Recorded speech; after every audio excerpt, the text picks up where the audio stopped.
Hi there. Possibly the most exciting moment in any business owner's evolution. The moment you hand the business over to someone else. Someone else is going to run it for you. You enjoy more free time. You enjoy the opportunity to pursue those exciting big multiplication strategic activities. Or perhaps you're just getting it ready for sale. And the fact that you don't need to be there is going to make it more valuable. That's what we're going to talk about today though, getting that person in. What are the keys to getting the right person to run your business for you? Now, I should start by emphasizing, I'm only going to talk about three things, 3 tips. And I want to start by emphasizing that the 3 tips apply equally to an internal appointment or an external recruit. So I'm not going to get into the details of exactly how to do recruitment, partly because much of the recruitment process you'll use for this role would be the same as for any other role. And I assume you have a recruitment process in place if you're at the point of appointing someone to run the business for you. But you might consider, with any luck, you might have been preparing someone or even a couple of people as potential successors. So it might be an internal appointment. Flip side, you might be going out to market to find someone to bring in as your new, whether you're going to call it a CEO or a general manager. The title can vary, but the fundamental premise is you need to find someone, you need to get someone in place, they're going to run the business for you. So let's talk about these 3 things. First of all, and the 3 categories I might add are universal across most recruitment. I'm going to point out the differences, what's special when you're doing it for the person to run your business. So as ever, we start by defining the role. And that would always be the case with any role. But there are a couple of distinct considerations when you're defining your GM or CEO role. I might just continue to refer to the general manager, but whether you call it a CEO, a COO, a general manager, there are various titles. What is important is that you define the detail of the role, the accountabilities and responsibilities. And the title will be secondary. Defining how broad the role is usually the biggest consideration. And I draw here a distinction, for example, between some people will want to bring in somebody just to run the day-to-day of the business. You've perhaps got a fairly systematized business, it's well established, you've got a team in place, and you want someone to make sure that keeps working well, perhaps just grow it a little bit. Grow it through normal sales and marketing activity. That's one role, one end of the spectrum. The other end of the spectrum is when you want to bring someone in to really take full, complete responsibility of everything, defining long-term strategy, perhaps even as much as doing things like mergers and acquisitions for you, launching the business into new markets, building big partnerships out there.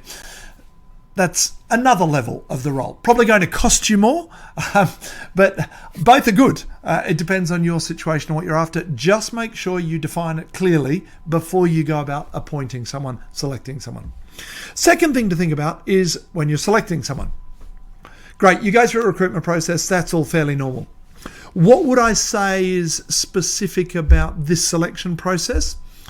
Well, in a way, nothing, but there are perhaps 3 ideas you'll want to make sure you think about. And this is in no particular order. As ever, when you're interviewing, you don't want to speak too much. You want them doing most of the speaking.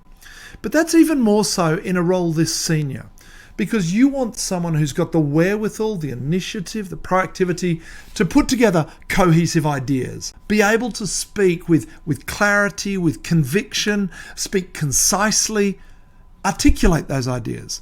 You don't want to be leading them in any way because you need someone who can actually take that initiative, put those ideas together, formulate them well and communicate them well. So you want to really let them run with it. Just prompt them a little bit in a direction and see where they take it, much more than any other interview.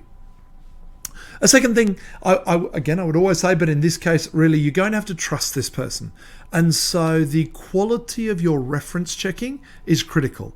It's not just calling the referees they recommend, the candidate recommends, and asking some bland questions about, did they work for you? Tell me about them. Were they good? It's going to get you nothing, pointless. Think through who else you could call that might have dealt with them.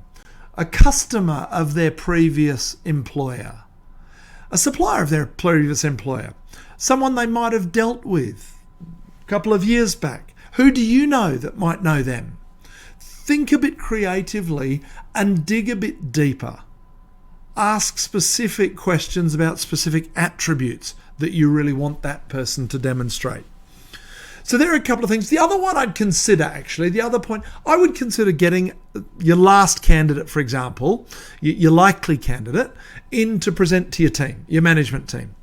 Partly it's an opportunity for them to demonstrate what they think. For example, you might ask them to present on their first 90 days. You might ask them to present on where they see the business in a couple of years. So you can get their thought, you get to observe how they go about putting that together. But also you can get some assessment of the chemistry between them and your management team, which would be critical. You may want your management team's input into confirming the selection. So it's another thought as you go through the selection process. Finally, to the onboarding process.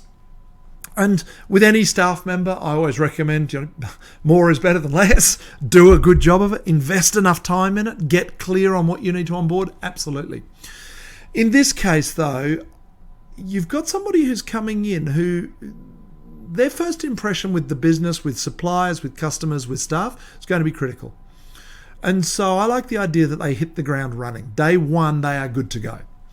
Now, of course, they're still going to keep learning. Of course they are. But I encourage you to start their onboarding well in advance. Ideally, at least a month in advance. Be sending them information, financials, plans, reviews. Talk to them about staff, about what's going on in the business, the industry. Get them up to speed as much as possible. They might start coming in for the odd meeting before they start, just to meet people, to meet their direct reports, meet the other executives. Get them up to speed, get them thinking, get them planning, get them on top of things before they start. So day one, they arrive, they hit the ground running. And that means they're going to get up to speed quickly. And you're going to have the right person. They get up to speed quickly. You've got a lot to look forward to in life. Getting the right person into run your business for you is one of the most exciting moments in any business owner's evolution. Look forward to it. All the best.